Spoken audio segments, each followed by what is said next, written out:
Bonjour à tous et bienvenue sur ma vidéo comment créer un site web. Donc nous voilà avec le logiciel Notepad++. Donc je vais faire un petit sommaire vite fait de ce qu'on va apprendre aujourd'hui. Donc aujourd'hui nous allons apprendre les bases du HTML. Donc si vous voulez en savoir plus, vous allez sur Google, vous tapez HTML et vous allez voir sur le site Wikipédia qui explique tout. L'origine, donc ça a débuté dans les années 1980.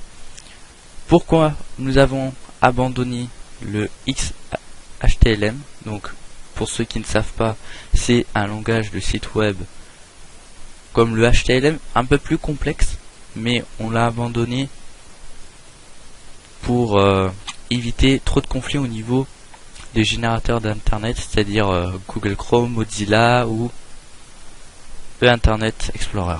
Donc ensuite nous allons voir un petit peu toutes les bases du CSS. Donc qu'est-ce que c'est le CSS? En fait, ce que je vais vous apprendre au niveau du HTML, c'est tout ce qui est structure de la page web. Le CSS va le compléter pour avoir de la couleur, déjà, pour vos textes. Au niveau de la police du texte, nous allons voir aussi comment les centrer, mettre à la ligne vos textes pour bien cadrer. En fait, ça sera la structure finale de votre page web. Donc, nous allons coder en HTML. Donc, quand vous allez avoir le logiciel, faites nouveau. Vous arrivez sur ça. Vous allez dans Language.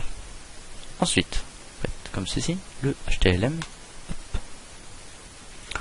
Vous allez ouvrir une balise. Vous allez taper doctype HTML.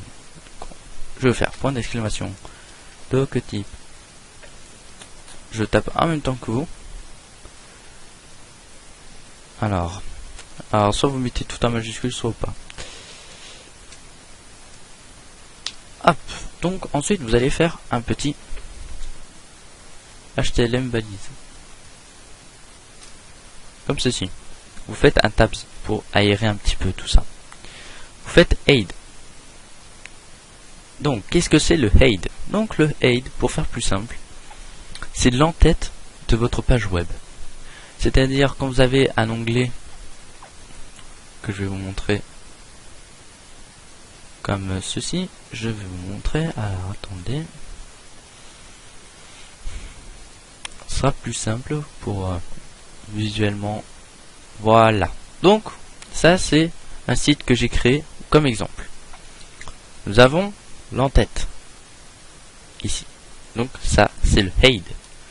Je vais faire afficher la code source. Donc voilà, tout ce qui est head c'est là. Donc le head fait partir d'ici. Et il y a une balise dans le head qui va nous aider à permettre à visualiser ceci. Mais ça, je vais vous le marquer après. Donc voilà. Il faut savoir que le head va être court. Il ne sera pas long. Donc il n'y aura pas trop de choses à marquer dedans. Alors, vous tapez comme ça, vous faites égal, vous ouvrez. Et vous faites UTF. Alors là, j'ai mis H, mais c'est UTF 8. Hop, fermé. Slash. Et hop. Voilà. Qu'est-ce que c'est? Donc, on va faire une explication simple. Pour ceux qui ne savent pas trop coder et tout ça. Donc, l'encodage, celui-ci, char7, à quoi il sert? En fait, c'est celui qui détermine comment les caractères spéciaux vont s'afficher. C'est simple. Celui-ci, UTF-8, il sert à quoi? En fait, pour faire simple, c'est un encodage qui permet d'afficher sans aucun problème tous les symboles du monde. Donc, c'est-à-dire les livres, le dollar et d'autres symboles partout dans le monde. Vous faites ligne, vous faites title. Il me l'a pas marqué. Ça y est. Là, vous mettez le nom de votre site.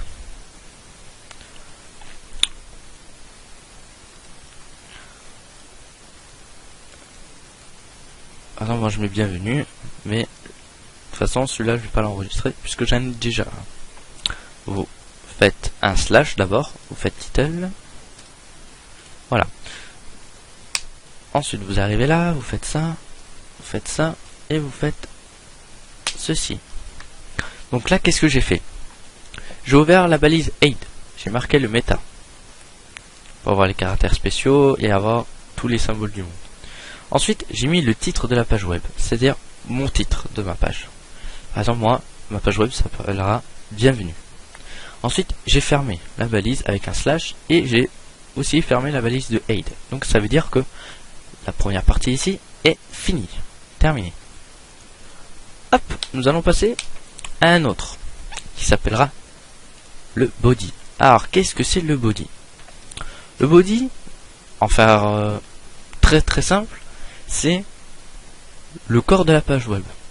Donc c'est-à-dire c'est là où on va le coder le plus. C'est là où on va mettre beaucoup plus de balises et c'est là où on va écrire beaucoup plus par rapport au aid. Donc celui-là il est assez long. Mais pour aujourd'hui, petit cours pour les bases, ça sera assez court. Donc je vais vous apprendre une balise qui est assez importante au début, pour moi surtout, c'est le H1. Donc qu'est-ce que c'est le H1? En fait le H1 c'est un titre qu'on va mettre pour dire bienvenue sur mon site ou catégorie et tout ça. En fait ce sera ceci, le H1. Ceci est un autre H que je vais vous expliquer puisqu'il n'en existe plein. Donc vous avez le H1, c'est-à-dire grand, même très grand celui-là. Ensuite vous avez le H2, c'est-à-dire qui est grand. Après vous avez le H3 moyen, H4 moyen petit, H5 petit, H6 très petit. Moi je varie entre le H1 et le H4, maximum H5. Donc ce titre là c'est du H3, ce titre là c'est du H1. Vous allez voir un peu vous-même qu'est-ce que c'est la différence entre le H1 et le H2, le H3 et le H4. Donc là vous faites par exemple bienvenue. Petite info, ce logiciel ne corrige pas les fautes d'orthographe. Donc si vous voulez faire tout ce qui est traitement de texte, faites-le par rapport à OpenOffice ou Microsoft Office. Comme ça, ça vous corrige vos erreurs, les fautes d'orthographe et tout ça. Et après, vous pouvez les mettre directement dans votre page web. C'est plus simple et plus facile. Et sans faute. Ensuite, vous allez faire la balise P. Donc, qu'est-ce que c'est la balise P? En fait, c'est la balise qui va nous permettre de faire des paragraphes. Donc, tout ce qui est texte. Donc voilà, vous tapez ce que vous voulez. Moi, je mets par exemple blablabla, blablabla, blablabla et blablabla. Ensuite, je ferme. Hop, voilà. Vous avez vu, à chaque fois j'ouvre et je ferme la balise. J'ouvre et je ferme la balise. Ensuite, nous allons faire. Hop, on finit par le body. Hop, et voilà. Et on finit. Pour bien finir la page web, on fait /HTML. Voilà, comme ça, on a tous nos balises qui sont fermées, donc c'est-à-dire notre page est bien structurée. Ensuite, je vais revenir ici, parce que là, je vais vous apprendre une autre. Donc voilà. Donc déjà, tapez ça. Vous voyez ce que ça donne au niveau de la page web. Donc, pour voir comme ceci, il faut l'enregistrer. Donc, on va ici enregistrer sous. Vous allez taper ici .html. Vous faites enregistrer. Bon, moi il existe déjà, voulez-vous le remplacer? Oui. Pourquoi on fait ça? Parce que quand on fait language HTML, ça va pas obligatoirement enregistrer en .html. Donc en fait c'est une question de sécurité. Tout simple. Voilà.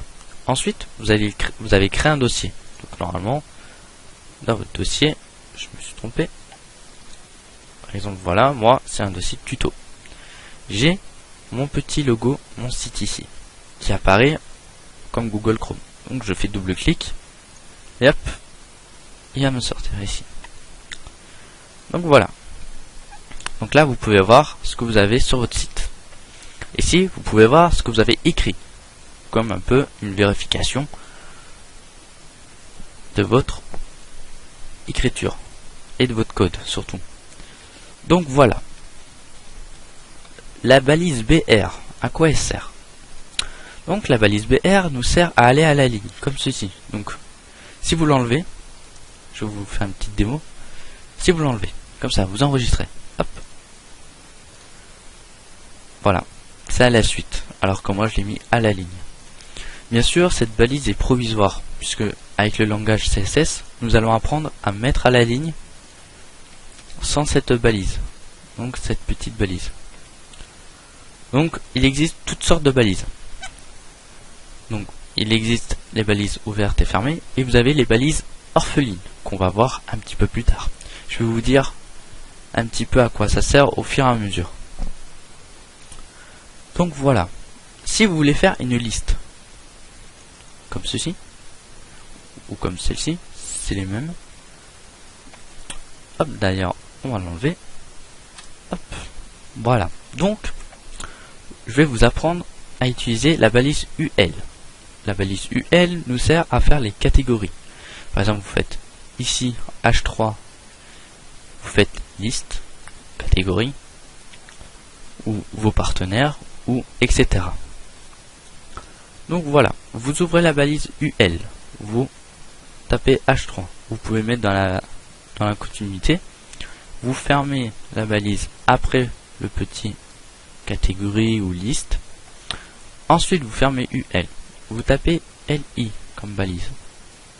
Vous n'êtes pas obligé de rajouter balise fermée LI à chaque fois, parce qu'en fait, si vous faites ceci à chaque fois, à chaque fin de mot que vous allez taper,